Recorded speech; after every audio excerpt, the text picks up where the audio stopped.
खबर तह तक पर फिल्मों की कहानियों की श्रृंखला में आज मैं जिस फिल्म की कहानी को लेकर आया हूँ वह फिल्म है सीआईडी।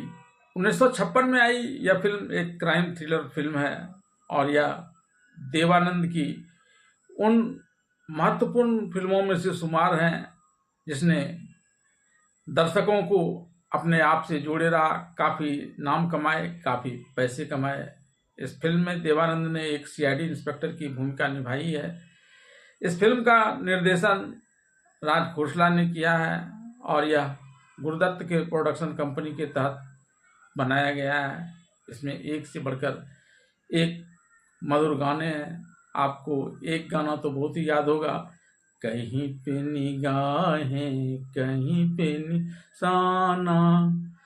यह भी इस फिल्म का ही गाना है। इस फिल्म में देवानंद के अलावा Shakila, Waheeda Rehman, NK Singh, Johnny Walker ने प्रमुख भूमिका निभाई है और कुल मिलाकर इस फिल्म की कहानी आपको बहुत मज़ेदार आएगी और किस प्रकार से इसमें एक सीआईडी इंस्पेक्टर एक मामले जिसकी वह अनुसंधान करता है उसकी चपेट में ही जेल जाने और फांसी पर चढ़ने तक की उसकी नौबत आ जाती है। आइए जानते हैं कि किस प्रकार से सीआईडी इंस्पेक्टर बने देव आनंद ने अपने ऊपर आए इस संकट को टाला और इस मामले का पर्दाफाश किया। एक अखबार के संपादक श्रीवास्तव लगातार अपने शहर के एक प्रतिष्ठित व्यक्ति के विरुद्ध उसके अंडरवर्ल्ड से संबंध और अवैध व्यापार की खबरें अपने अखबार में निकाल रहे होते हैं। अखबार के संपादक द्वारा आगे अपने विरुद्ध लिखे जाने वाले खबरों पर रोक लगवाने के उद्देश्य से शहर का वह प्रतिष्ठित व्यक्ति अपने गुर्गों को इस संदेश के साथ संपादक के पास भेजता है कि अगर संपादक धमकाने पर भी खबर रोकने के लिए तैयार नहीं हो तो उसकी हत्या कर दी जाए। इसके बाद ये गुर्गे संपादक के ऑफिस में घुसकर जब पहले उसे धमका रहे होते हैं तो संपादक अपने मित्र और सीआईडी इंस्पेक्टर शेखर, जिसकी भूमिका देव आनंद ने अदा की है, उसे फ़ोन कर मदद के लिए अपने दफ्तर में बुलाते हैं। लेकिन सीआईडी इंस्पेक्टर शेखर मदद के लिए वहां पहुंच पाते इससे पहले ही वहां मौजूद गुर्गों ने संपादक की हत्या कर दी। सीआईडी इंस्पेक्टर शेखर जब वहां पहुंचता है उससे पहले पुलिस वहां उस मामले की छानबीन कर रही होती है।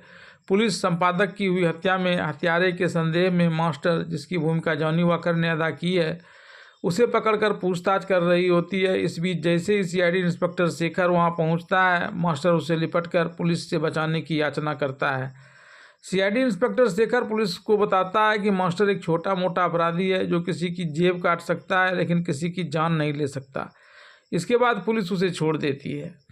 इधर सीआईडी इंस्पेक्टर शेखर को लगा कि उसने लिफ्ट में दो संदिग्ध व्यक्तियों को देखा था और उसका पीछा करने के लिए जब यह नीचे उतरता है तो वहाँ एक महिला को कार में बैठे देखता है और अपराधी को कार से भागते हुए देखता है।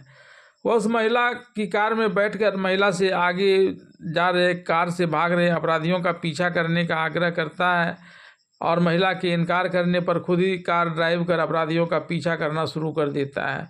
उधर वह लड़की थोड़ी दूर जाने के बाद गुस्सा आती है कि जब बाहर हो रही होती है तो वह कार की चाबियां निकालकर बाहर कीचड़ में फेंक देती है। इस पर इंस्पेक्टर शेखर गुस्सा जाता है और उस पर अपराधियों को भगाने का आरोप लगाता है। फिर दोनों रात वहीं गुजारते हैं और सुबह जब उन्हें चाबियां मिल जाती हैं तब वे वापस अपना घर लौटते हैं।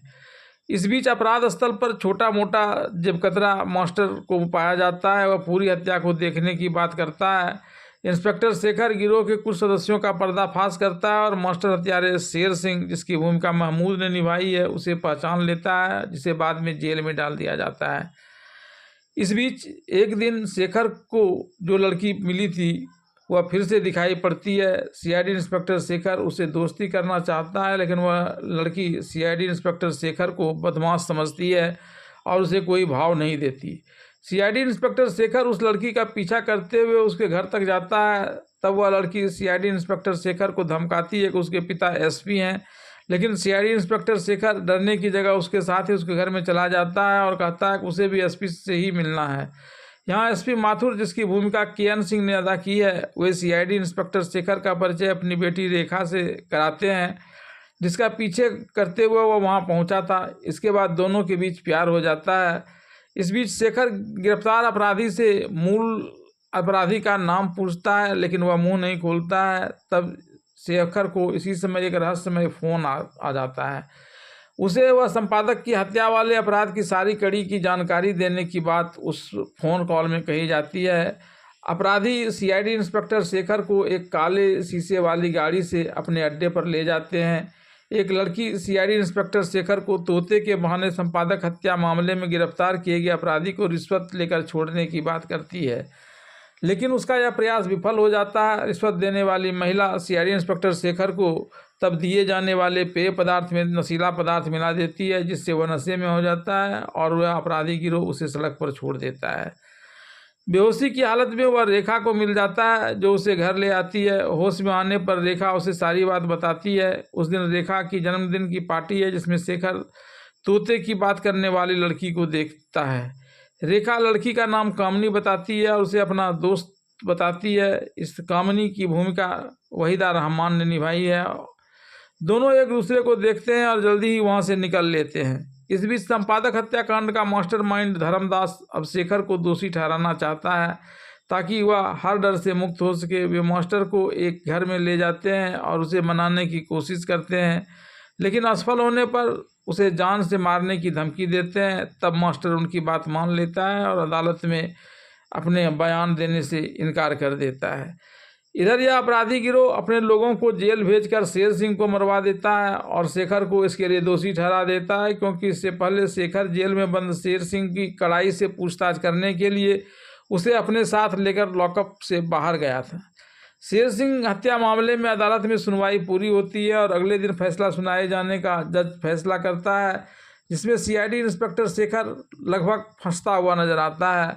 फैसले का इंतजार करता हुआ सीआईडी इंस्पेक्टर शेखर अपना घर आता है तो वहाँ रेखा को देखता है। वह रेखा को अपना प्यार भूल जाने के लिए कहता है, लेकिन वह ऐसा नहीं करती है। इसी बीच वहाँ मास्टर आ जाता है और उसे भागने के लिए राजी करता है। उसे पता चलता है कि उसे जांच का मौका पाकर यह सिद्ध करना होगा कि असली हत्यारा कौन है।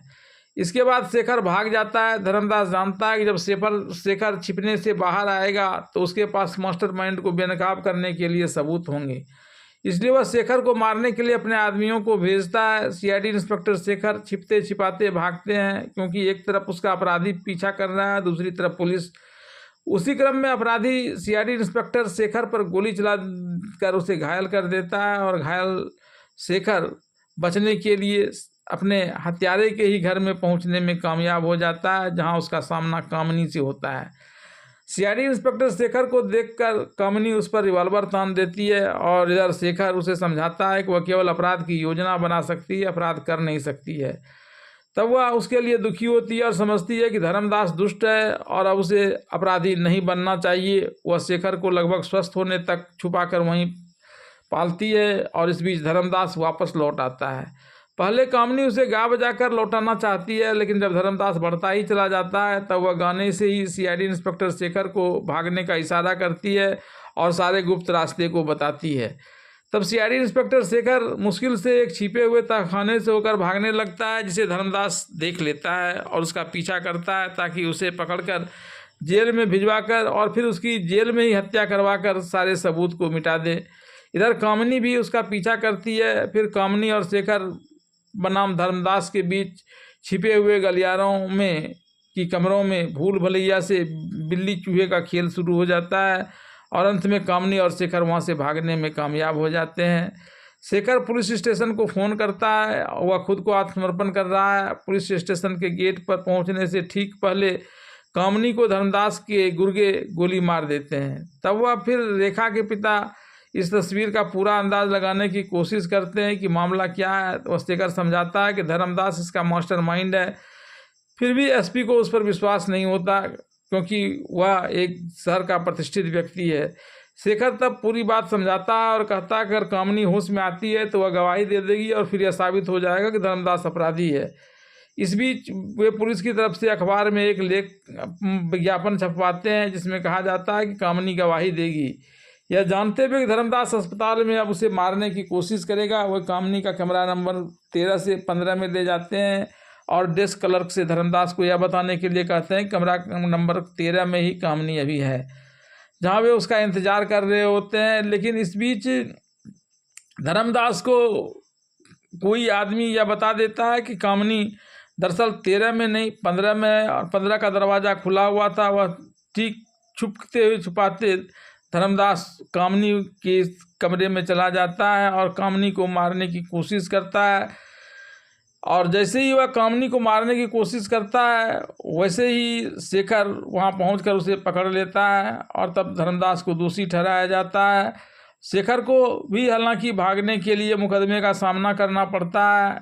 तब एसपी इस अपने सिफारशी आरोप को हटाने की सिफारिश करता है और जमानत देने का वादा करता है। रेखा और सीआईडी इंस्पेक्टर शेखर तब अपने रोमांटिक रिश्ते को जारी रखते हैं।